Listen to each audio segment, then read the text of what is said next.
Assalamualaikum warahmatullahi wabarakatuh. Bertemu lagi dengan suara saya, Gito Ganti Suara, dan rekan saya, ya siapa ya, coba dikenalkan. Enggak, iya.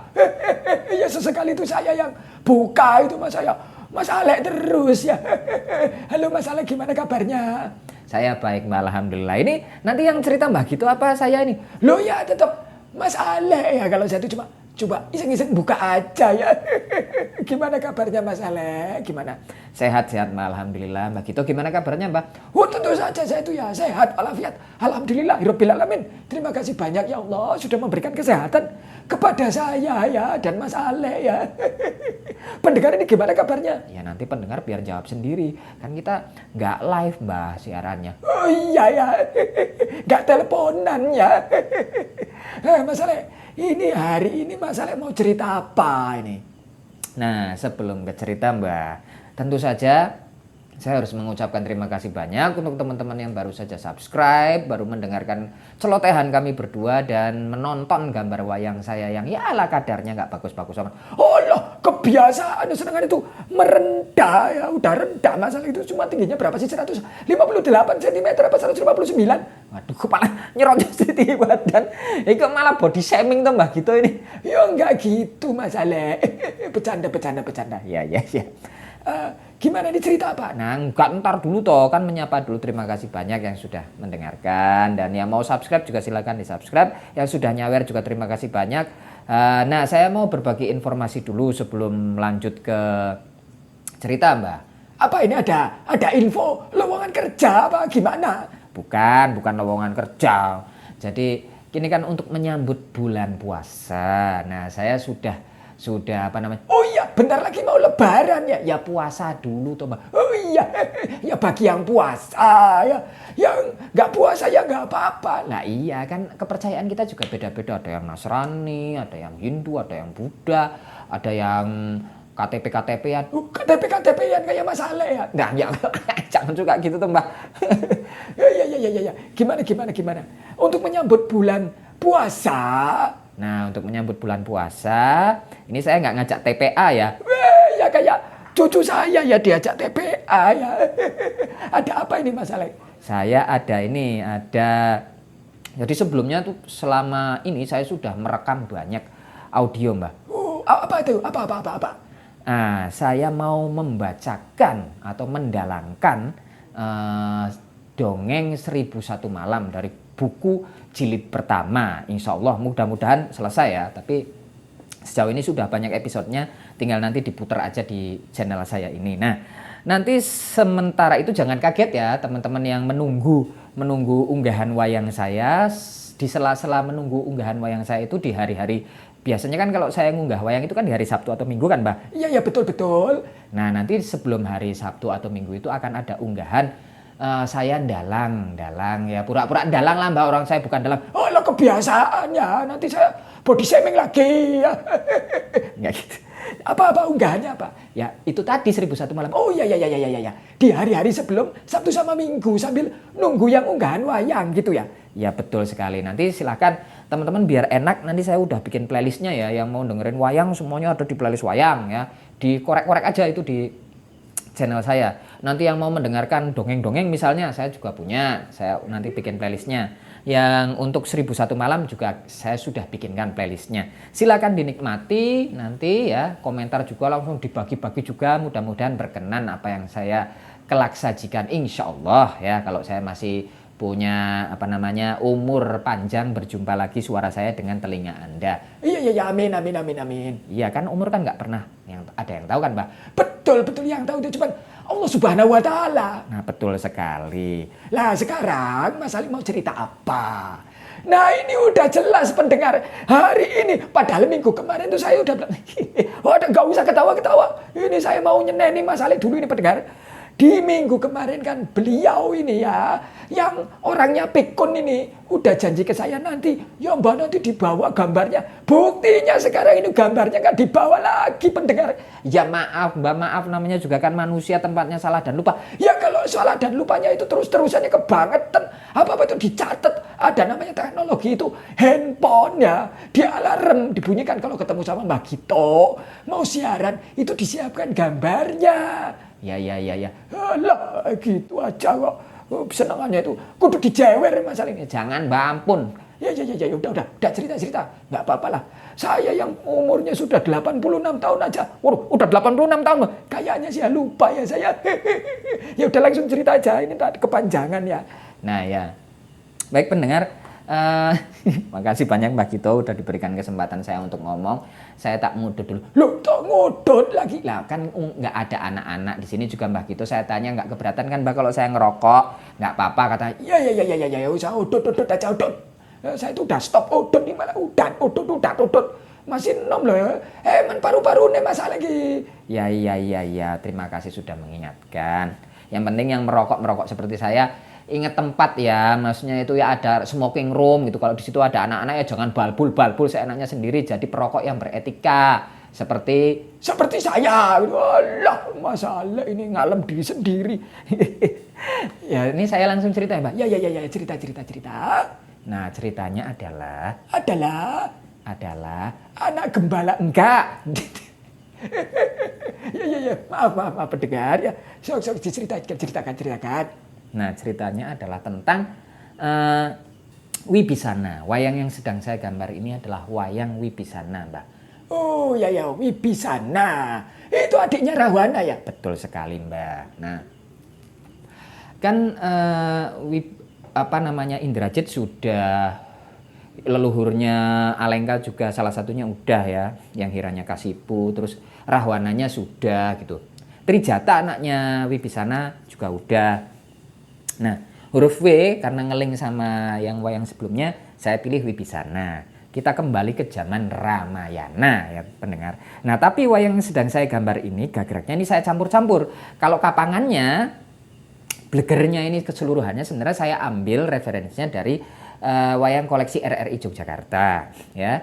Tapi saya campurkan dengan Cirebon, gaya Cirebon, gagrak Cirebon. Yang kelihatan itu gagrak Cirebon itu di muka tentu saja ada, tapi bukan di gusennya. Kalau gusen itu ada yang miliknya RRI Yogyakarta. Nah, kemudian gelegean segala. Ya gelegean ya nggak apa-apa toh Mbak. Mau saya gelegean mau kentut kan nggak apa-apa, itu kan sehat. Yang penting kan nggak gelegeannya di mukanya Mbak Gito. Wah kok saya diseneni ya pendengar. Ya salahnya Mbak Gito tuh rewel banget deh Mbak Gito nih. Rewel udah. Yang berewel itu masalah kok. Ya udah lanjut, itu gimana ceritanya? Itu gimana tadi wayangnya Gagrak Cirebon. Gagrak Cirebon itu yang di beberapa ornamen saja. Ya, kalau blegernya itu gagrak Yogyakarta. Referensinya dari koleksi milik RRI Yogyakarta. Tapi di bagian muka, hidung gitu. Terus kemudian di bagian gerudanya itu gerudanya Cirebon. Perabanya juga peraba Cirebon. Dedeknya juga dedek Cirebon. Badan ya. Terus kemudian di bagian, sebentar saya ingat, di gelang kelat bahunya itu di untah-untahannya atau rang-rangan atau apa sih istilahnya itu juga milik Cirebon. Di gelang kakinya juga itu gelang kakinya Cirebon.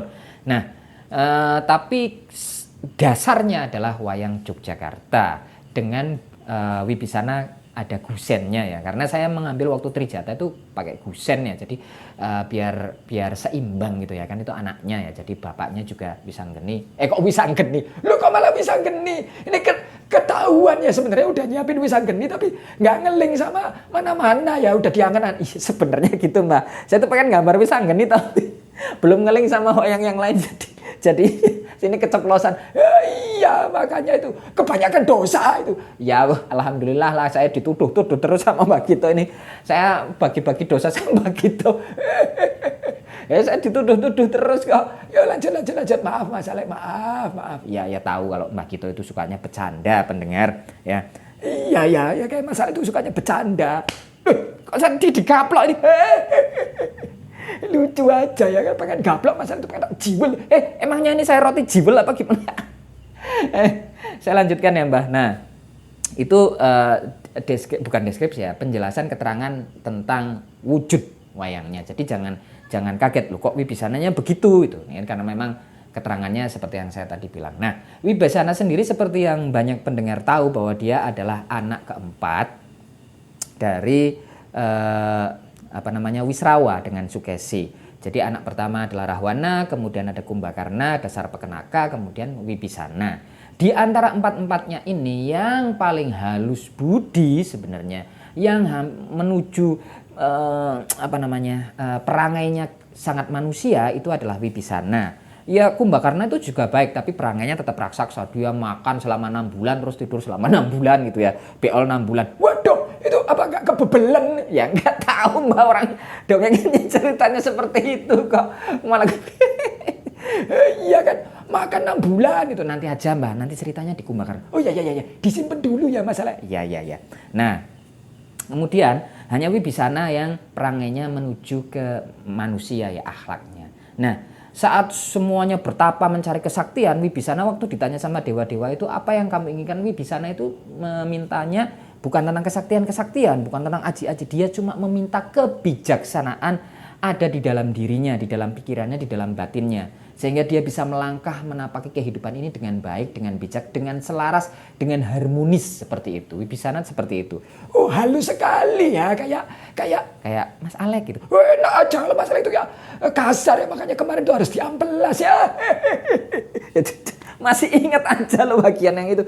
Lah iya, masa kemarin saya bilang saya kudu diamplas ya, makanya saya furnitur apa. Ya, terus nah waktu kasus penculikan Sinta itu, di mana saudara-saudaranya membela Alengka, Wibisana bilang ke dirinya sendiri, saya tidak ingin membela Angkara Murka, saya ingin membela kebenaran, dan bagi saya kebenaran itu melampaui batas-batas persaudaraan, ikatan darah dan seterusnya. Kebenaran adalah kebenaran. Di luar itu semuanya bukan kebenaran. Maka dia memilih kebenaran, akhirnya dia membelot ke pihak Rama waktu pertempuran itu. Nah, tapi waktu membelot ke pihak Rama itu dia sebenarnya tidak ikut perang. Dia hanya sebagai pembisik, sebagai penasehat pertempuran di pihak Rama untuk Rama dan Laksmana. Nah, tentu saja seperti yang pernah teman-teman dengar cerita di di episode Indrajit, Wibisana ini yang sebenarnya mensiasati akhirnya Indrajit mampu dikalahkan. Ya nanti seperti apa ceritanya silahkan didengarkan di wayang yang apa Mbak? Indrajit ya, itu kayaknya ada partnya berapa itu? 4 apa 5? 3 Mbak. Oh ya 3. Ya nanti didengarkan ya pendengar ya didengarkan ya, itu seru ya ceritanya itu ya. Iya kayaknya Mbak Gito ada di situ juga tuh. Ada. Yang itu kan yang hujan-hujan itu kan ya, yang bawa Sambiloto, Sandilata. Iya pokoknya itulah ya. Lalu gimana? Nah, si Wibisana berada di pihak Rama, dan waktu pertempuran berakhir Wibisana dijadikan raja di Alengka. Tapi Wibisana meminta kepada Rama untuk membuat keraton sendiri, ibu kota negara sendiri yang juga ada di Alengka, tapi tidak mau menduduki Alengka karena berpikir bahwa negara yang kalah itu, negara yang habis kalah perang itu biasanya masih mengandung banyak aura-aura negatif. Maka dari itu si Wibisana membangun kerajaan sendiri yang juga ada di Alengka. Kelak sih akan balik lagi ke Alengka. Nah, Wibisana punya anak Trijata, teman-teman juga bisa dengarkan Trijata seperti apa, ada wayangnya di situ di episode yang bawah-bawah itu. Juga punya anak satu lagi namanya Bisawarna. Seru ini Bisawarna ini Mbah, nanti kayaknya yang ngintip-ngintip itu. Itu ngintip-ngintip apa? Enggak, kalau saya enggak keliru dulu waktu SMP saya baca clipping tentang wayang, ada cerita tentang Bisawarna. Nanti saya cerita deh kapan-kapan. Iya. Lalu gimana? Nah, Bisawarna nanti yang akan menggantikan kedudukan Wibisana di Alengka, dan Bisawarna akan punya gelar sebagai raja, namanya berganti menjadi Denta Wilukrama. Seperti itu, Mbak. Oh, kayak gitu. Ya. Oh, jadi ceritanya memang itu ya Wibisana itu ya begitu ya. Ya garis besarnya seperti itu, karena saya sudah menceritakan yang di wayang Indrajit juga, saya sudah menceritakan sedikit di Trijata, saya sudah menceritakan sedikit di Rahwana. Jadi ini enaknya gitu, saya biar nggak panjang-panjang, memang ngeling-ngeling ke banyak episode. Jadi pendengar-pendengar yang penasaran seperti apa gitu ya, silahkan link dari cerita ini tentang wayang apa silahkan bisa didengarkan di episode-episode yang bawah. Baik gitu ya Mbah ya. Oh ya. Tadi diulang dong masalah yang ada akan unggahan yang 1001 malam itu. Oh iya. Pendengar saya ulang lagi ya. Iya. Jadi akan ada unggahan tentang saya mencoba bercerita, membaca ya dengan cara mendalang gitu ya. Tapi yang nggak pakai gamelan-gamelan itu enggak. Saya cuma membacakan, saya sudah mendapatkan izin dari penerbit untuk membacakan buku ini 1001 Malam, buku pertama ya, karena bukunya kan ada banyak Mbak, ada 8. Oh, 8 ya, banyak sekali ya. Ya dan itu tebel-tebel. Nah saya baru sampai pembacaan di buku pertama. Loh, bentar. Kenapa Mas Alex milihnya itu 1001 Malam, bukan yang Mahabharata atau kan ada buku Ramayana? Ya kapan-kapan saya akan cerita yang Mahabharata sama Ramayana. Tapi karena buku 1001 Malam ini saya punya kesan tersendiri waktu saya masih kecil Mbak. Waktu saya umur paling 6 tahun, 7 tahun gitu lagi seneng-senengnya baca buku. Oh, kayak gitu. Makanya memilihnya yang ini ya, novel atau apa sih itu? Ya novel ya, bisa disebut sebagai novel. Kumpulan cerita ya, 1001 Malam. Nanti silahkan Anda dengarkan di playlistnya ya. Mudah-mudahan Anda berkenan dengan cerita-cerita yang akan saya bawakan di 1001 Malam. Tenang saja, unggahan wayang akan tetap ada. Insya Allah tetap di hari Sabtu dan di Minggu. Di sela-selanya akan ada unggahan yang pembacaan buku itu ya, 1001 Malam. Betul sekali Mbak. Gitu ya Mbak ya. Ketemu lagi di di unggahan wayang berikutnya. Oh, berarti saya yang 1001 Malam nggak ada? Ya enggak, bahkan udah saya rekam Mbak. Oh, kayak gitu ya. Sayang sekali. Ya enggak apa-apa Mbak, sesekali tuh ya saya sendirian nggak sama Mbak gitu. Gaya ya, kementel ya masalah ini. Enggak gitu. Kita ditutup aja lah, ini nanti kedawan-dawan. Baik pendengar, saya Alex Suhendra dan Ngomah. Saya Gito ganti suara, kami berdua undur diri. Wassalamualaikum warahmatullahi wabarakatuh. Wassalamualaikum warahmatullahi wabarakatuh.